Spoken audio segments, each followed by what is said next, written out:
ठीक है, ये क्वेश्चन अच्छा क्वेश्चन है, मेंस में आ सकता है। ठीक है, ईएससी मेंस में आ सकता है, गेट में भी आ सकता है। गेट में आएगा तो अच्छा होगा कि ये डायग्राम दे दिया रहेगा। ठीक है, नहीं तो वहाँ सब्जेक्टिव में तो थोड़ा एक्सप्लेनेशन भी देना पड़ेगा। ठीक है, अच्छा इस डायग्राम में एक खास चीज मेरे को ऑब्जर्व हुआ, ये लेड जो है काफी कम मेल्टिंग टेम्परेचर है इसका, क्योंकि आयरन तो 1535 पे जाके मेल्ट होता था। ठीक है, और ये टिन जो है इसका इससे भी कम है। ठीक है, ये अल्फा फेज है, solid solution of completely lead में 18% टिन जो है कंप्लीटली सॉल्यूबल है। ठीक है, यहाँ पे टिन में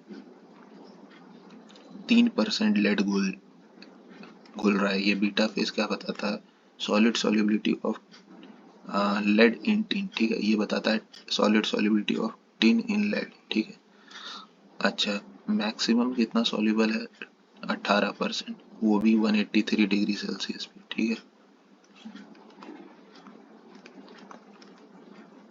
ठीक है, इसमें एक स्पेशल पॉइंट है जो कि ठीक इस एलिमेंट में क्या होता है कि एक पॉइंट के नीचे वो सॉलिड, उसके बाद लिक्विड। ठीक है, कोई भी लोहा को प्योर आयरन है या फिर कोई भी प्योर एलिमेंट है, वो ऐसा नहीं होगा कि लिक्विड उसके बाद सीधा सॉलिड। ठीक है, अगर इसको कूल कर रहे हैं, ठीक है, हीट कर रहे हैं तो सॉलिड फिर लिक्विड। ठीक है, ऐसा सिस्टम रहता है, बीच में कोई ऐसा नहीं होता है कि लिक्विड सॉलिड का फेज आता है, मतलब मशी रीजन नहीं आता। ठीक है, तो ये जो एलिमेंट है देखो यहाँ पे, उसी तरह से इस डायग्राम में एक पॉइंट होता है जो कि एलिमेंट की तरफ, जो एलिमेंट का नेचर है वो शो करता है, और उस पॉइंट का नाम है यूटेक्टिक पॉइंट, जो कि कोई मशी रीजन नहीं आता है। देखो यहाँ पे मशी रीजन है, ऊपर लिक्विड, नीचे अल्फा प्लस लिक्विड, मतलब लिक्विड में थोड़ा थोड़ा अल्फा का पॉकेट्स जो है, मतलब छोटा छोटा प्रो अल्फा जिसको कहते हैं। ठीक है, ये आ रहा है अभी। ठीक है, तो ये इसको कहते हैं दलदल मशी रीजन। ठीक है, अब क्वेश्चन पे आते हैं। ठीक है, देखो ये भी यहाँ पे भी मशी रीजन है। ठीक है, ये हो जाएगा beta plus liquid. 182 degree Celsius पे हमको निकालना है ना, ये 62% है, 35% का लाइन कहाँ आएगा, यहाँ कहीं आएगा। 182 डिग्री सेल्सियस का टाई लाइन ले लिया हम लोग। ठीक है, अब देखो ये टाई लाइन रूल देख लो थोड़ा सा, इस साइड मेरा अल्फा है, इस साइड मेरा बीटा है, मास फ्रैक्शन ऑफ अल्फा निकालना है। ठीक है, तो उल्टा चलेंगे, अल्फा के अपोजिट ये लेंथ है। ठीक है, this divided by this, beta के अपोजिट ये लेंथ है, तो mass fraction of beta equal to this divided by this length. ठीक है, ठीक है, तो मास फ्रैक्शन ऑफ अल्फा कितना आ जाएगा यहाँ से, 97 माइनस का 35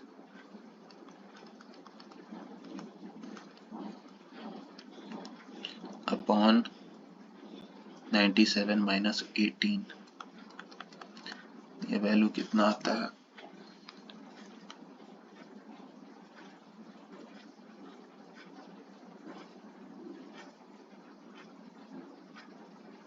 एक मिनट,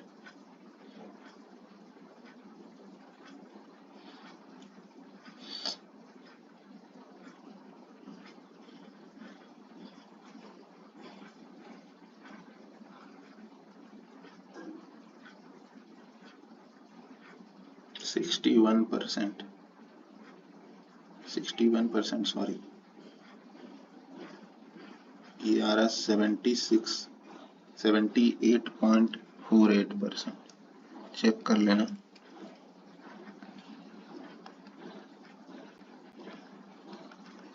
पर दिक्कत क्या है, इसने पूछा है यूटेक्टिक अल्फा। ठीक है,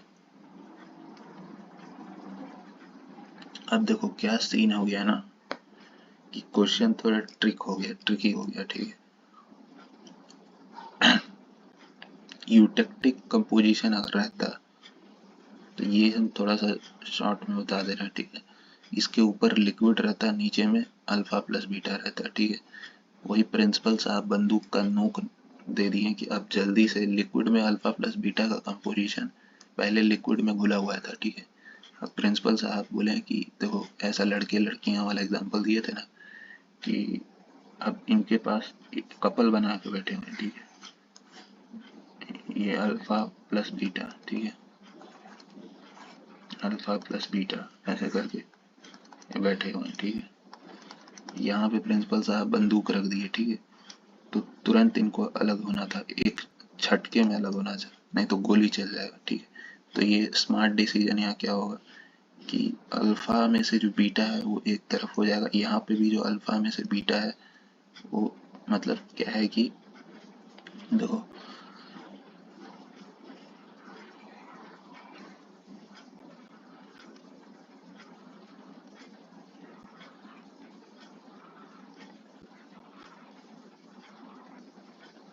ठीक है, सब अल्फा एक तरफ हो जाएगा, ठीक है, बीटा एक तरफ,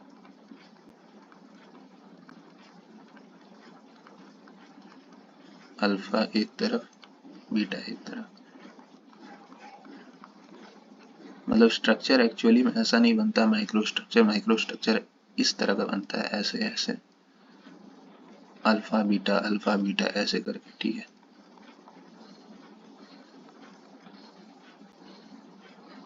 अल्फा बीटा ऐसे करके बनता है, ठीक है।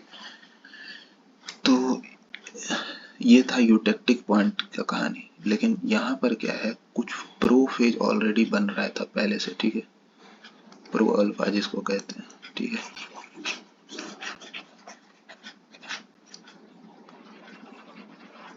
अब इनको टाइम मिल गया ना, प्रिंसिपल साहब कह रहे हैं कि आराम से अलग हो, ठीक है।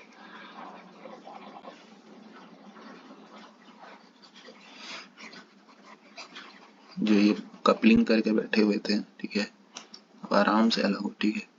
मतलब ये समझाने का तरीका है, ठीक है। अब आराम से अलग हो, यहाँ पे था लिक्विड, लिक्विड में अल्फा बीटा ऑलरेडी था प्रेजेंट, ठीक है।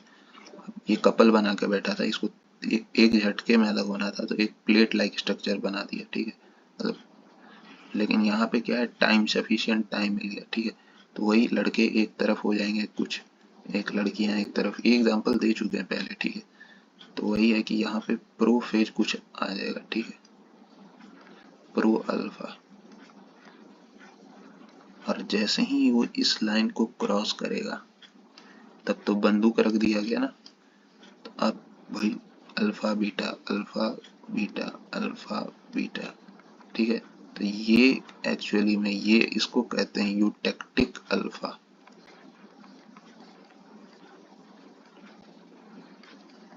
ठीक है।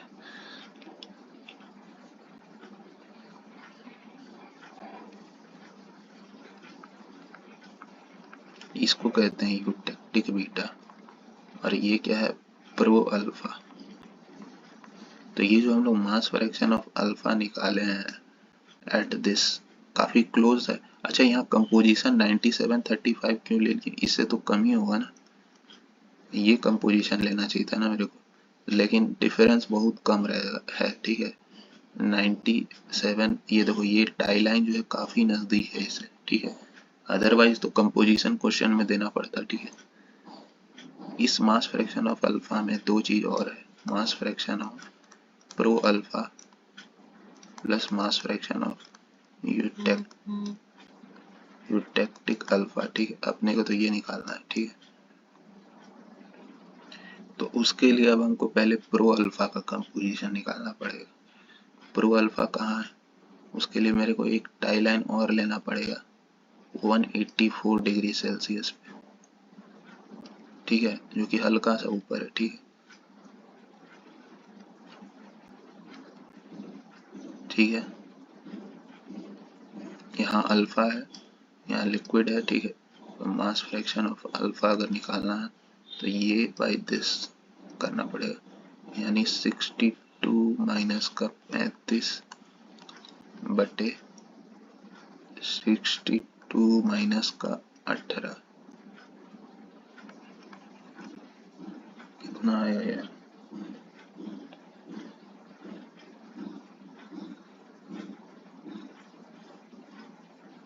Let me calculate.